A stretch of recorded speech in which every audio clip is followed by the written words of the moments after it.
Cada engranaje hace que funcione. Cada elemento encaja para un fin ulterior. Desde este instante y por 60 minutos, Giorgio Sofós echa luz sobre algunos asuntos oscuros. Esto es Conspiraciones.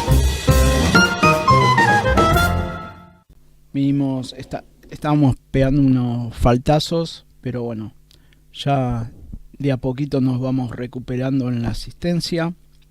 Y hoy queríamos hacer un programa económico, así que vamos a ver si charlamos con un especialista en el tema. Y queríamos hablar también si se da la comunicación con otra persona también que está en el extranjero. El tema es moneda soberana versus crisis globalista.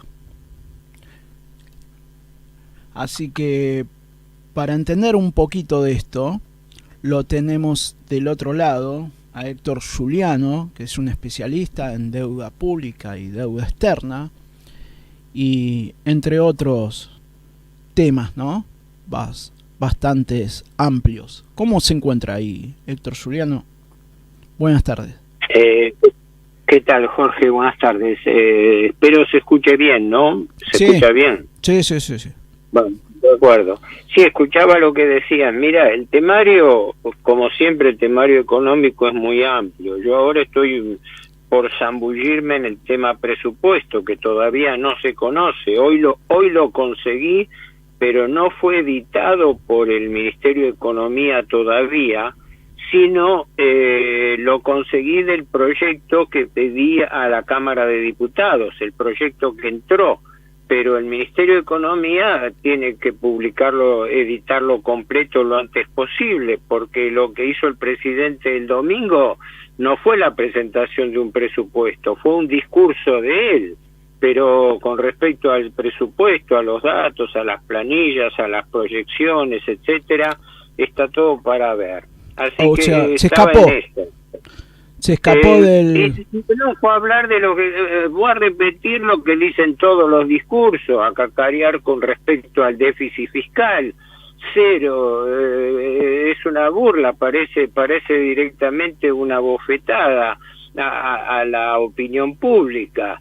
El equilibrio fiscal lo está obteniendo bajándole los sueldos a la gente, bajándole las jubilaciones, los planes sociales, parando obras públicas, generando inflación, haciendo restricciones de gastos arbitrarios mientras aumenta otros, como los gastos de seguridad, le crea un ministerio a su amigo el licenciado Sturzenegger, en fin, es el manejo más discrecional que hay, con Héctor, un agravante, que sí, que el presidente está gobernando sin presupuesto 2024, lo cual para mí es una transgresión gravísima, porque el gobierno no ha presentado ni aprobado el presupuesto 2024, está presentando el 2025 y todavía no sabemos cuáles son las cifras del 2024.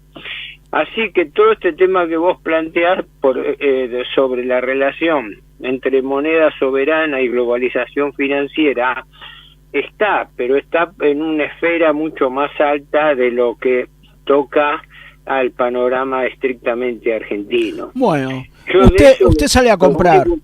Usted sale a comprar, vamos porque bueno, esto también lo hablaba Bertolt Brecht, que el que no conoce de la compra, de lo que está la papa, de lo que está esto, de lo que está lo otro, no tienen ni la menor idea de la economía, cosa que justo hay un presidente que habla de economía.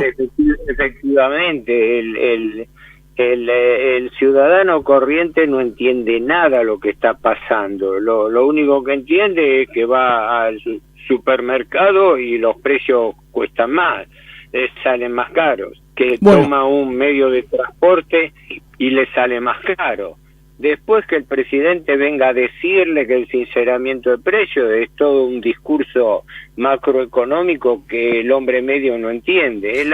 Es la famosa frase que cito siempre de Scalabrini Ortiz, ¿no? Cuando decía, mediados del siglo pasado, dice, cuando usted un economista le explica algo y no lo entiende, hágaselo repetir despacio, clarito.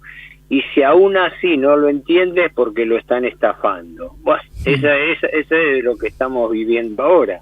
Sí. Porque todo este esfuerzo, todo este sacrificio tiene una finalidad central, que es pagar intereses de la deuda. El llamado equilibrio fiscal no es el equilibrio fiscal, es obtener los ahorros de una parte del gasto público para poder pagar intereses de la deuda. El presidente en los primeros 7 meses obtuvo un superávit de 8 billones de pesos, de los cuales 6 billones dedicó al pago de intereses de la deuda. Quiere decir que le está bajando los sueldos a los jubilados, a la gente, parando obras públicas, con la finalidad de pagar intereses de la deuda pública, ni siquiera capital. Yo quería sacar una cuenta sencilla, porque usted va al supermercado, gasta 10.000 pesos por día, hay algunos días tiene 30, 31 días, usted gasta 10.000 pesos y no se trae nada, ¿no? Ya del vamos, está 2.600 pesos, un poquito más, el pan, según donde lo compre. También es la calidad del pan. Además los precios es jauja, porque los comerciantes cobran lo que quieren. Vos podés encontrar una dispersión de precios, pero extrema entre negocios. Sí, podés ir recorriendo y buscando precios acá, precios allá, pero la gente no puede vivir buscando un precio menor en un lado frente a otro. Escúcheme, Héctor. Sí. Sin decir de colectivo, sin manejarnos sobre víveres, sin manejarnos de vestir, ¿no? De ropa, de pagar servicios, que bueno, se multiplicaron, ¿no? Y sí. 10.000 pesos, 10.500 pesos, un kilo de pan. 10.000 pesos por día, por 30, equivale a 300.000 pesos.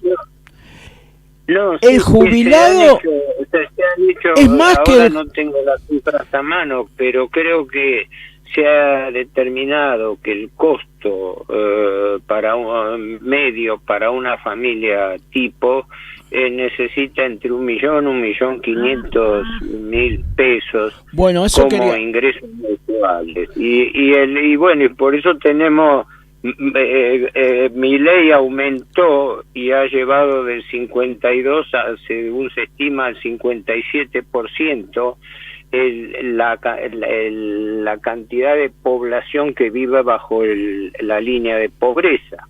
No es que fuese todo causado por Milei, pero Milei la aumentó, la sigue aumentando. O sea que el exitoso programa de Milei aumenta la pobreza, aumenta la recesión, aumenta el desempleo, aumenta la disparidad social, la regresión, por ende, de los ingresos. En fin, nos estamos yendo un poco lejos del tema que vos me planteabas al comienzo, pero hice esta digresión simplemente porque es justamente el tema que ahora tengo en la palestra, ¿viste? Que claro, pero porque yo ¿qué dice Héctor, el presupuesto? Héctor, porque bueno, yo quería, con esa frase, con esa cifra de más o menos de 300.000 pesos, está por encima de un jubilado. Desde ya ya nos pasamos, nos pasamos los 10.000 pesos. No, pero se está dando un fenómeno que antes no se daba, que aún asalariados formales, es decir, trabajadores que tienen empleo, pero tienen salarios inferiores a la línea de pobreza. O sea, tenemos trabajadores pobres pese a que tienen trabajo, pero tienen trabajo extorsionados por salarios menores que la inflación, y entonces se da un fenómeno nuevo en la Argentina, que hay trabajadores pobres, no desocupados, sino trabajadores que ganan menos que los niveles de la línea de pobreza. Es muy grave la situación, y hasta ahora el presidente vive haciendo discursos, baladronadas, vive atribuyéndose mérito que nadie ve, ¿no? Los únicos que ven progreso son los acreedores financieros, que siguen haciendo el negocio del carry trade y que además se benefician con el pago de los intereses de la deuda. Y el mundo funciona así, porque vos me preguntabas algo al comienzo, la relación entre la globalización financiera y la moneda soberana. Siempre la globalización es esencialmente un fenómeno financiero. ¿Qué quiere decir esto? Que las relaciones internacionales han existido siempre. Desde hace unas décadas se viene hablando de globalización.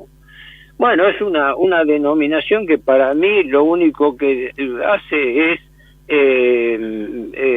tratar de tipificar una nueva forma en de las relaciones internacionales, donde los actores no son más los países, sino son los grandes grupos económicos financieros que controlan la economía mundial, ¿verdad? En el siglo pasado, en geopolítica, se diferenciaba entre mundialismo y globalización. La escuela francesa, sí, los autores franceses de geopolítica o de estrategia, hablaban de que el mundo iba hacia el mundialismo, entendido el mundialismo como el predominio de la influencia de los organismos internacionales sobre las soberanías de los países individuales, ¿no? Por eso, desde la creación de Naciones Unidas hasta decenas de organismos internacionales que existen, Banco Mundial, Banco Interamericano de Desarrollo, los distintos grupos oficiales o privados, ¿no? Como el G7, el G20, organizaciones militares como la OTAN o la ASEAN, etcétera. Entonces los franceses fueron los que más estudiaron este fenómeno del mundialismo, es decir, de cómo preveían que los estados iban a ser superados por estos organismos supranacionales. Pero en realidad la cosa no resultó así, sino que estas estructuras de poder económico financiero empezaron a predominar no solamente sobre los estados, sino sobre los propios organismos internacionales. ¿Me explico? Es decir, en el mundo manda el dinero, y el dinero manda sobre la política y sobre la política internacional. Entonces, esto lo vemos, el ejemplo típico es que la principal potencia del mundo, los Estados Unidos, tienen la más formidable capacidad militar que se pueda pensar. Hay que recordar que del total del gasto militar en el mundo, de todo lo que se gasta en materia de armamentos, de fuerzas armadas en el mundo, más de la mitad corresponde solamente a Estados Unidos. O sea, Estados Unidos gasta en armamentos y en fuerzas armadas más que todo el resto del mundo junto. Así que eso da una pauta. Pero a su vez, ese formidable poder militar está puesto al servicio del capital económico financiero, que es el que interviene. Por eso, por ejemplo, Estados Unidos inventa la excusa de armas químicas y biológicas que no se probó que existieran en Irak, con la excusa de invadir Irak para robarle el petróleo iraquí, que era el segundo gran exportador del mundo. Entonces, ¿qué quiere decir eso en definitiva? Que el poder militar está subordinado al poder económico, financiero. Bueno, ahí estamos hablando de uno de los poderes más grandes, que es la OTAN, y que tantos tiene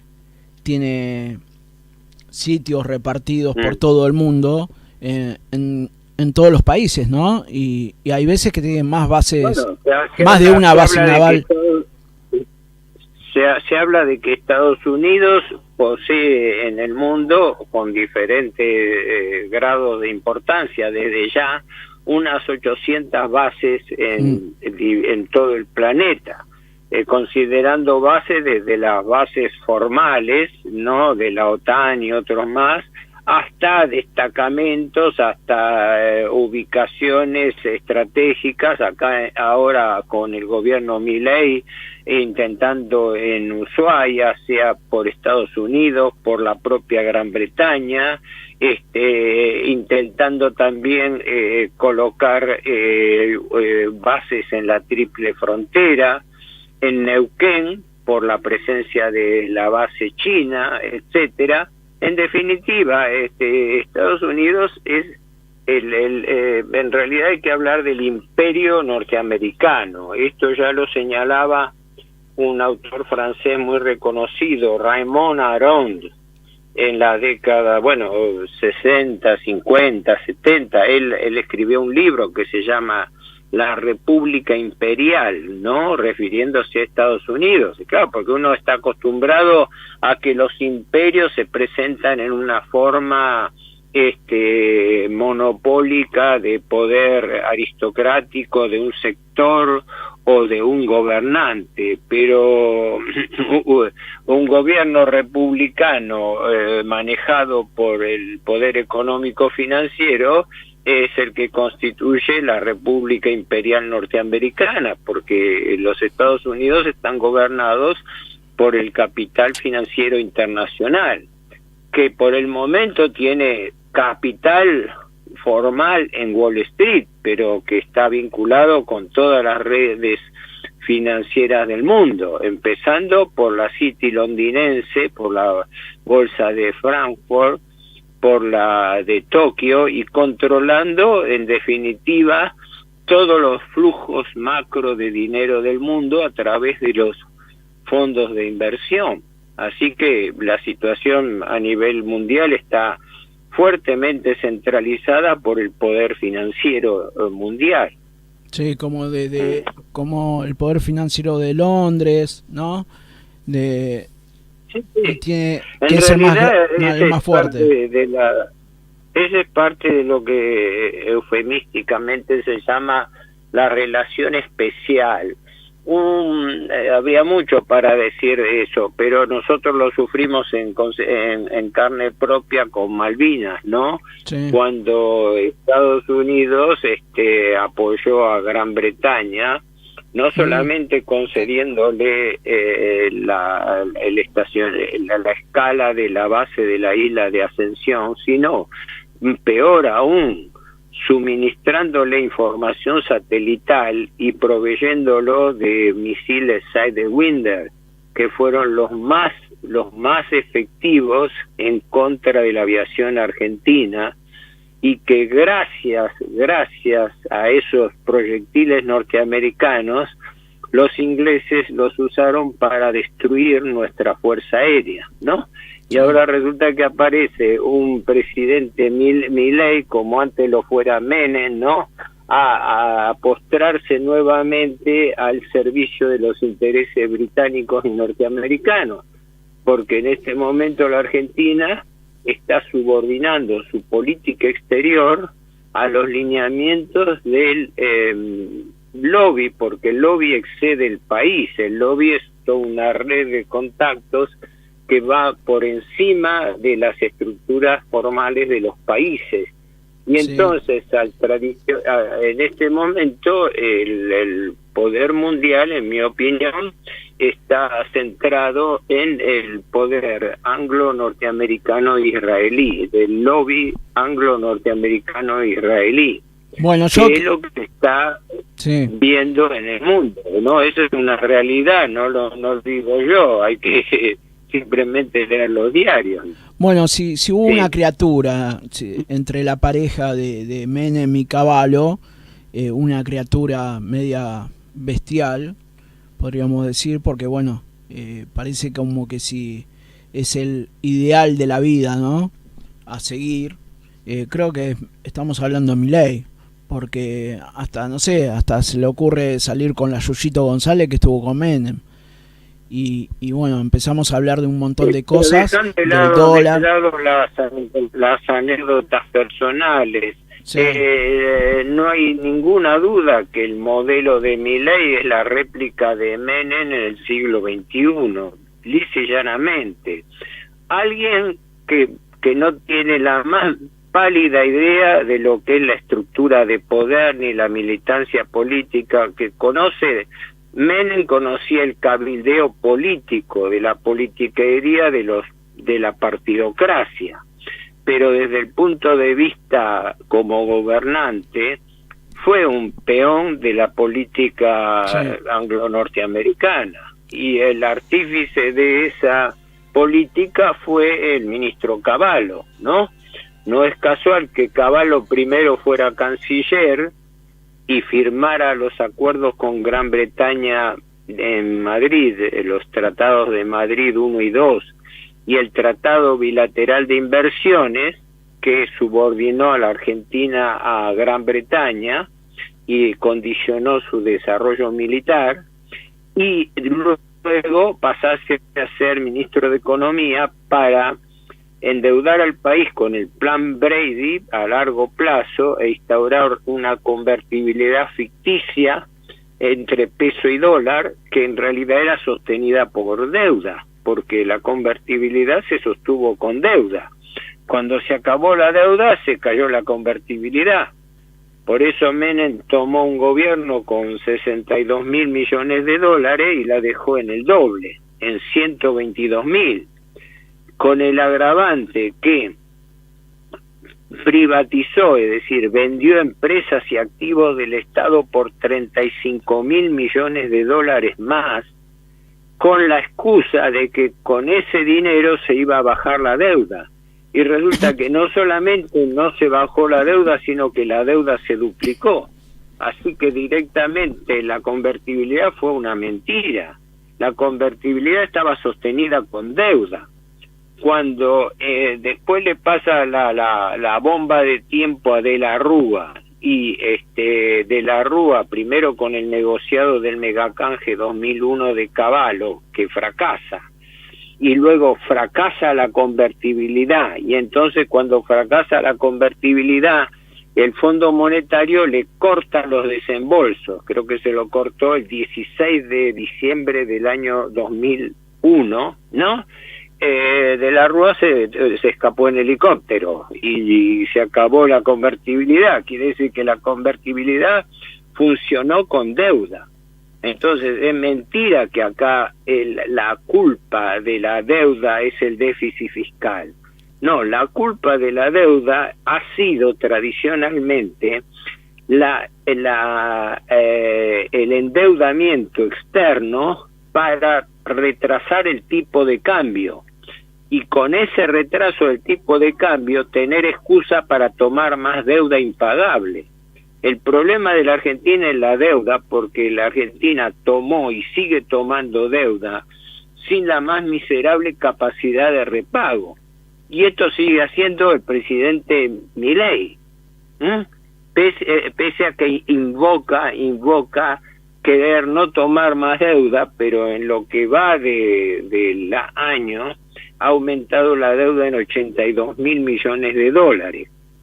Que si bien hubo una licuación en diciembre, ya esa licuación fue compensada con creces y el país se sigue endeudando. Y prueba está que tanto Milei como su ministro de Economía, Caputo, están peregrinando por todo el mundo. ¿Para qué? Para pedir más endeudamiento para salvar al gobierno. Bueno, en consecuencia es el nuevo Macri. Es el nuevo Macri que anunció una lluvia de dólares, una lluvia de inversiones, etcétera. Todavía estamos esperando eso. A los 2 años, después de haber endeudado el país en 83.000 millones de dólares, tuvo que salir a pedir auxilio al Fondo Monetario Internacional para que le salve el gobierno. Y ahora estamos en lo mismo. A los 9 meses de Milei, estamos pidiendo ayuda internacional para poder salvar el cepo y salvar el gobierno anarcoliberal de Milei, ¿no? Bueno, para agregar yo también de estos podríamos decir delincuentes, ¿no? Porque encima no van presos, como Sturzenegger, que estuvo con Cavallo, que fueron juzgados por varias causas. Sturzenegger fue procesado entre otros en el megacanje 2001 y resultó sobreseído porque como la justicia cuando se trata de la deuda cajonea las cosas, como pasó con las causas Olmos 1 y Olmos 2, el Congreso no interviene, la justicia es cómplice de los acreedores porque no va adelante ninguna causa, sí, ¿no? Ningún banquero, y entonces cada vez que se hace una denuncia quedan todos sobreseídos, entonces salieron todos libres,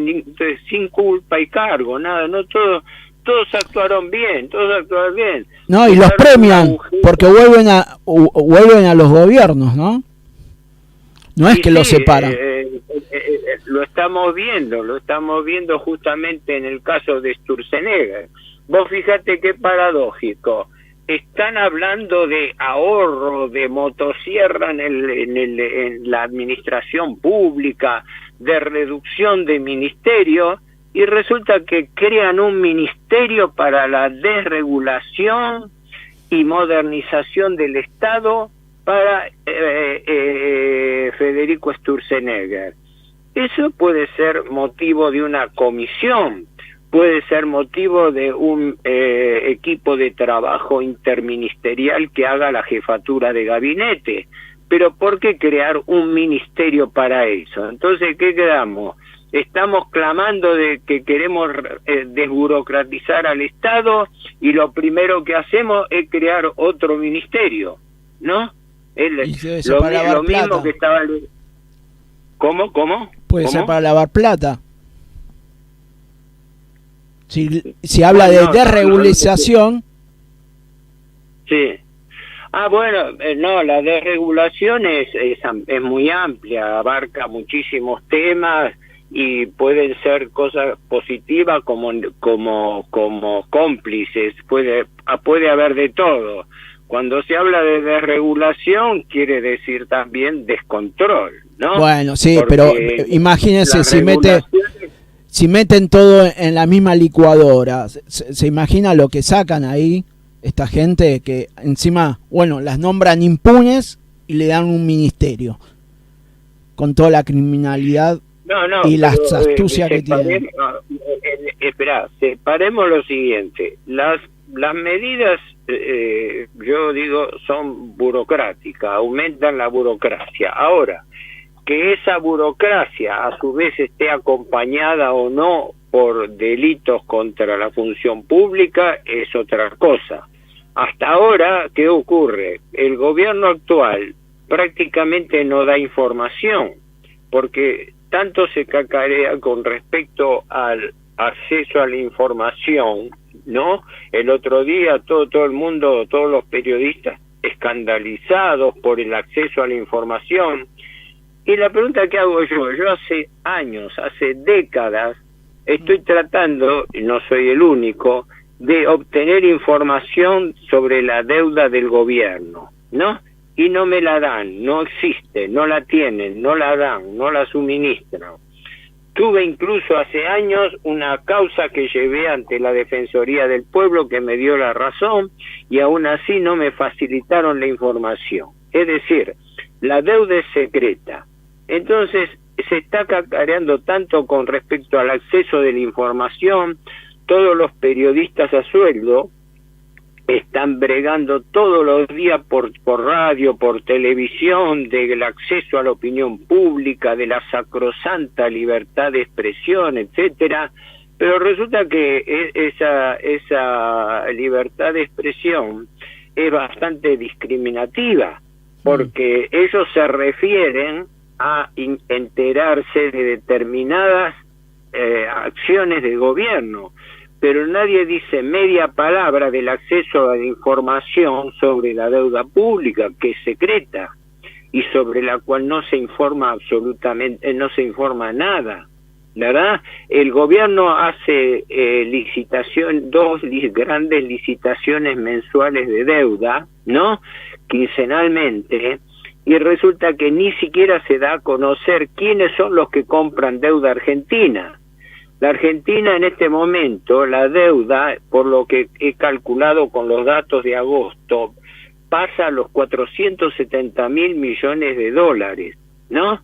Pero no sabemos quiénes son nuestros acreedores, porque el gobierno, de acuerdo con los acreedores, los mantiene en secreto, de tal manera que el país está endeudado y no sabemos con quién está endeudado, porque toda la información inherente a la titularidad de los bonos es mantenida en secreto por parte del gobierno. Bueno, el pero gobierno me imagino... no de acreedores. Héctor, ¿Cómo? usted es mal pensado, usted se piensa que esos acreedores no van a pensar en el pueblo. Sí. No, pero esto es descarado, ¿por qué? Porque hay que entender esto. Todo el sistema que rige el manejo formal, administrativo del país, está sostenido en tres patas. El gobierno de turno, ¿no?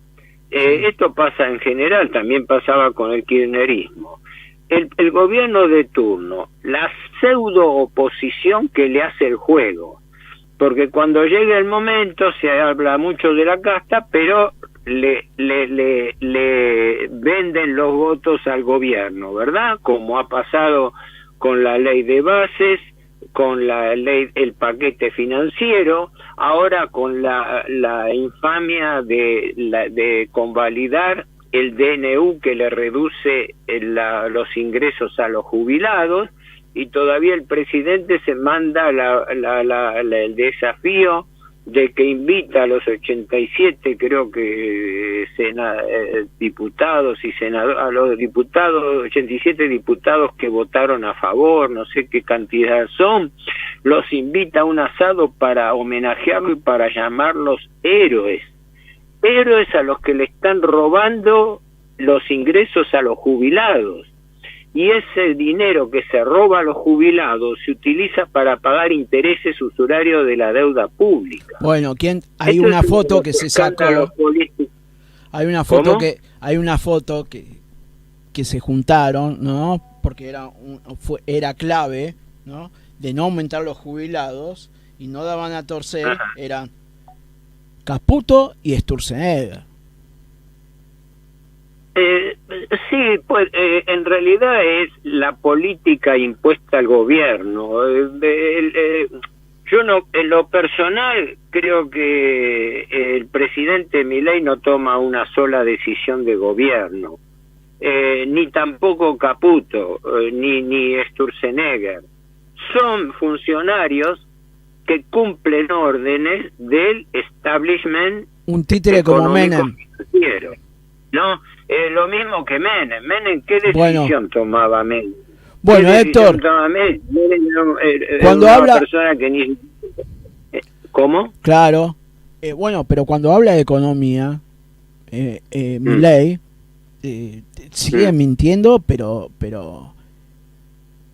Milei en materia económica hasta ahora está vendiendo la imagen de un economista. Pero primero y principal, gran parte de la información y de los planteos que él hace son disparatados. Él habló de que estaba frenando una hiperinflación del 17.000% anual.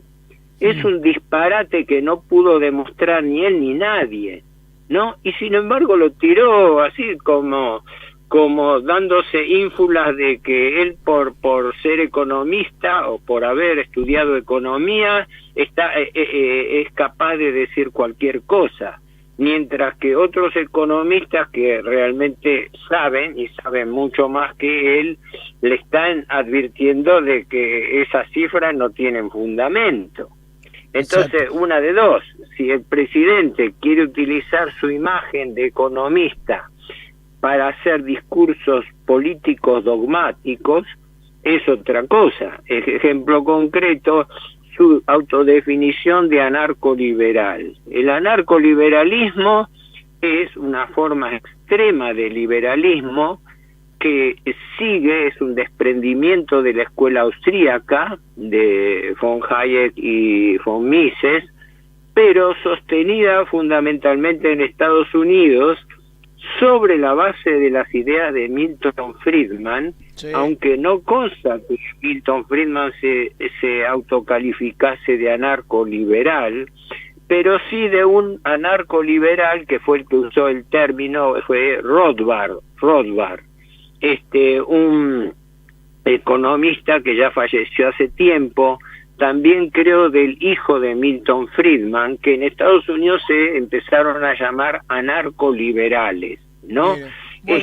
Y yo recuerdo que el propio Milei, cuando era candidato, cuando todavía no era un tipo conocido, él decía que él había optado por no llamarse anarcoliberal porque era una denominación confusa, que él prefería llamarse libertario y no anarcoliberal. Bueno, ahora resulta que cuando el poder se declara anarcoliberal, así que se autocalifica como quiere desde el punto de vista político, ¿no?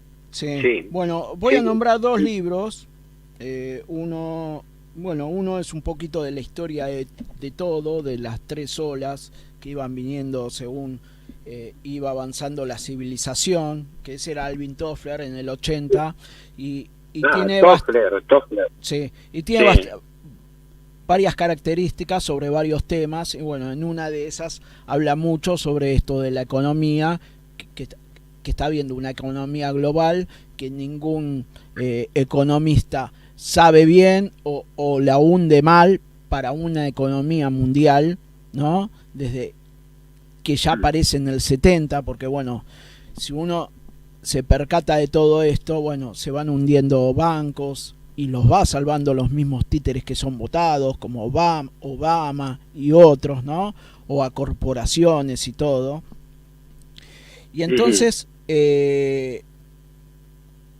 hay como una... Este es un libro. ¿El otro, ¿cuál es el otro libro? El otro lo tengo acá. Encima tengo Naomi Klein, La doctrina del shock. Y habla todo esto, ¿no? Bueno, sí, también. Y tengo unas partecitas que son... Klein. Sí. Y tengo unas partecitas que, bueno, habla de Jeffrey Sachs, que habla muy bien de Bolivia y todo esto, pero bueno, que no dice, ¿no? Hay un capítulo que dice: la crisis funciona, la terapia al shock como parte de un paquete, ¿no? Y no nombra nada la cantidad de millones de personas que se matan, porque bueno, también el poder financiero domina, ¿no? Esos grupos de prensa hegemónicas manejan todo. Es una regla probada empíricamente. Sobra capital financiero en el mundo, sobra dinero en el mundo, y sin embargo, paralelamente, más de la mitad del mundo vive debajo de la línea de pobreza. ¿Qué quiere decir eso? Que existe una injusta distribución de la riqueza. Por eso el presidente se preocupa tanto en hablar en contra de la justicia social, que es un principio básico de la lógica económico-financiera y de la doctrina social de la Iglesia, porque el presidente dice textualmente que la justicia social es un robo, cuando la justicia social es evidentemente no sabe de qué está hablando cuando habla de justicia social, porque la Iglesia define la justicia social sobre la base de la idea de justicia distributiva en relación a la dignidad y a la equidad de los ingresos que tiene que tener la gente. Es un poco lo que decía Chesterton, ¿no? Que Chesterton tiene una frase que leía de él del otro día muy oportuna, que no la cito textualmente porque no la memoricé en parte. Dice: el liberalismo es una doctrina preparada para que los ricos se hagan cada vez más ricos, engañando a los pobres para que los pobres se vuelvan cada vez más pobres, ¿no? Es decir, el liberalismo es la doctrina de las del interés de las empresas. Por eso se caracteriza a Milei desde el primer momento como un gobierno pro empresa. ¿Qué quiere decir? Un gobierno donde las empresas tengan carta blanca para enriquecerse, ¿a costa de qué? De esto que está ocurriendo en la Argentina: aumento de la pobreza, aumento de la recesión, caída de los salarios reales, baja de jubilaciones, baja de los planes sociales. Es decir, esta inflación, la inflación utilizada como el recurso para empobrecer a la gente. De esa manera el gobierno se ahorra el dinero que los trabajadores y a los jubilados.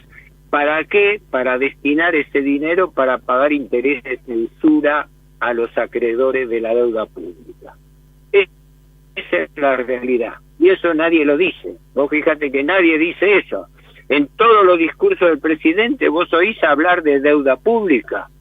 Vos oís hablar cómo es el principal problema de la Argentina, y ni el presidente, ni los economistas de turno, ni el ministro de Economía dicen nada sobre la deuda pública.